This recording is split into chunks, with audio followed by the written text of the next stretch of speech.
दिलशाद साहब, बहुत अच्छी बात है कि इंतखाबात की तारीख का ऐलान हो गया है, क्योंकि एक गैर यकीनी की जो फजा बनती जा रही थी। इलेक्शन कमीशन ने आम इंतखाबात 8 फरवरी को करवाने का ऐलान कर दिया है, तो आप इस डेवलपमेंट को किस तरह से देखते हैं? देखा, ये सबसे बड़ी अहम बात यह है कि इलेक्शन कमीशन पाकिस्तान जो है वो इंतखाबात के लिए 28 जनवरी के बारे में उनके अंदरूनी तौर पर तैयारियां जो हो रही थी, तो उनका पहला तो फेज यही था कि हम 28 जनवरी में इंतखाबात करवा दें।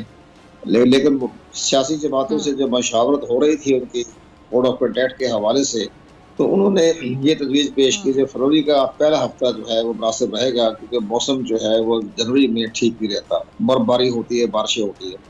तो फिर इलेक्शन की पाकिस्तान ने तमाम हालात को देखते हुए 11 फरवरी डेट मुकर्रर की। लेकिन ज़ाहिर है कि जब सुप्रीम कोर्ट ऑफ पाकिस्तान ने भी तीनों इदारों को इकट्ठा कर दिया, ये सबसे बड़ा जाता है क्रेडिट मौजूदा चीफ जस्टिस पाकिस्तान को। उन्होंने चीफ जस्टिस पाकिस्तान और इसके बाद साथ उन्होंने प्रेसिडेंट ऑफ पाकिस्तान और इलेक्शन कमीशन पाकिस्तान को एक पेज पे ले आए।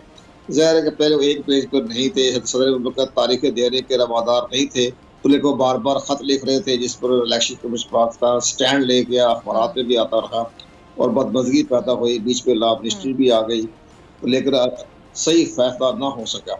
लेकिन अब इलेक्शन पाकिस्तान ने चीफ जस्टिस पाकिस्तान के हुक्म के तहत जो उन्होंने एक पेज पे इकट्ठे हो गए, chief justice Pakistan, attorney general Pakistan, election commission और प्रेसिडेंट पाकिस्तान, तो वो 11 फरवरी से नीचे 8 फरवरी आ गए।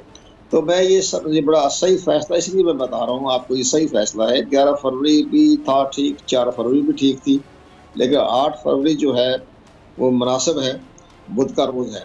लेकिन उसमें ये होगा कि 8 फरवरी का इलेक्शन होगा 14 दिन का। ये मैं आपको आपके चैनल में बता रहा हूँ, मैंने किसी चैनल की बात नहीं की। 14 दिन, 14 रोज़ के बाद, यानी जब 8 फरवरी को इंतखाबात हो जाएंगे तो फिर 14 दिन के अंदर अंदर इलेक्शन में पाकिस्तान ने गज़ट नोटिफिकेशन जारी करना है। वो हो जाएगा 22 फरवरी 20 फरवरी के दरमियान, और उसके फ़ौरन बाद कौमी असम्बली और सूबाई असम्बलियों के इजलास हो जाएंगे, और ये 28 फरवरी से 25 फरवरी को इक़्तिदार जो है वो मुंतखब नुमाइंदों को मुंतकिल हो जाएगा। ये बहुत अच्छी तारीख है। 8 फरवरी भी ठीक थी, 4 फरवरी भी ठीक थी, लेकिन बहरहाल अब 8 फरवरी ठीक है। अब ये इसके फ़ौरन बाद मैं बताऊँ आपको, इसके फ़ौरन बाद बाकी बहसें बड़ी चल रही हैं। अब हम पैदा ख़त्म हो गया, क्या सराई ख़त्म हो गई। 25 फरवरी और 28 फरवरी के दरमियान जो है नई मुंतखब हुकूमत आ जाएगी, चारों सूबों में भी और वफाक में भी। और इसके फ़ौरन बाद मैं आपको बताऊँ, इसके फ़ौरन बाद मार्च के पहले हफ्ते में सेनेट का इलेक्शन हो जाएगा, क्योंकि वो सीटें खाली हो जाएगी 51, और ये 5 और 6 मार्च को सेनेट का इलेक्शन हो जाएगा। 12 मार्च को चेयरमैन सेनेट का और डिप्टी चेयरमैन सेनेट का इंतखाब हो जाएगा, और इसके फ़ौरन बाद विदिन 10 डेज या 7 डेज के बाद प्रेसिडेंट ऑफ पाकिस्तान का इंतखाबी शेड्यूल जारी हो जाएगा। तो ये सारा मार्च का महीना जो है ये इलेक्शन का है, बसंत का महीना है। इलेक्शन भी होते रहेंगे, बसंत भी मनाते रहें, लेकिन ये सारे मामला जो हैं ये मैंने आपको एक शेड्यूल बता दिया, ये होना है। और ये मार्च तक 22 मार्च तक सदर का इंतखाब मुकम्मल रहेगा, और 23 मार्च को नया प्रेसिडेंट ऑफ पाकिस्तान जो होगा वो आर्मी से यौम पाकिस्तान को इस्लामी रहेगा।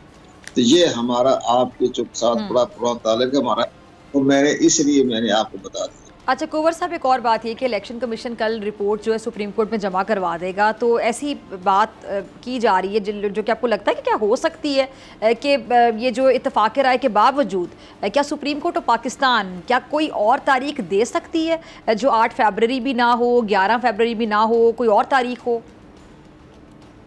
सुप्रीम कोर्ट ऑफ पाकिस्तान तारीख देने की जुर्मदार नहीं है, वो अपना आइन और कानून को समझते हैं।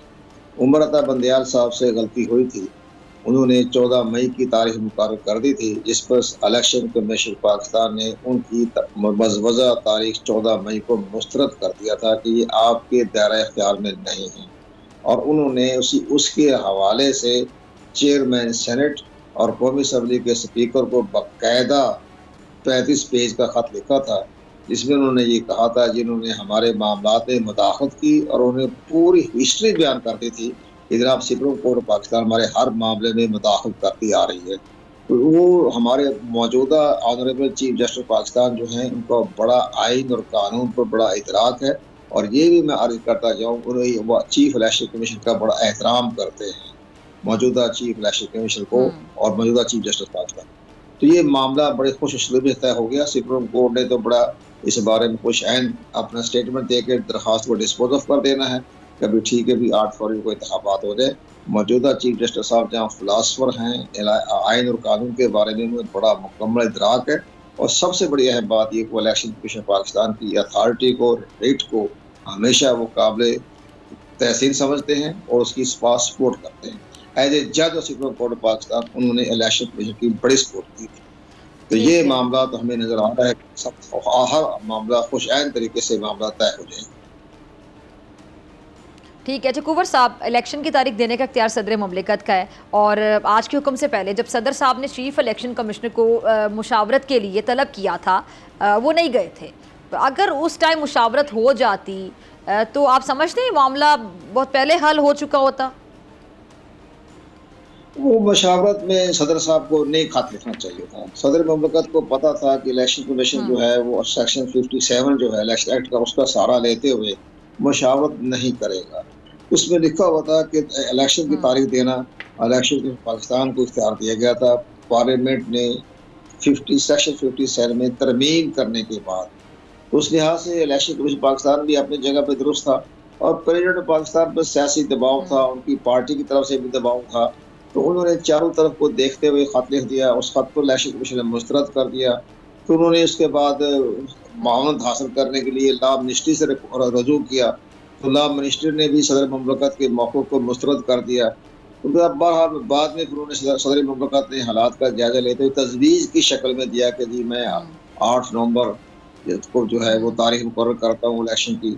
तो वो भी उन्होंने तजवीज़ की शक्ल में, तो वो भी फिर इलेक्शन पाकिस्तान ने मुस्तरद कर दिया। और ज़ाहिर है वो सियासी पार्टी के नुमाइंदा भी हैं, वो मेंबर भी हैं, और पार्टी तो नहीं छोड़ी उन्होंने आज सदर बनने के बाद। तो उनकी तरफ से भी दबाव था।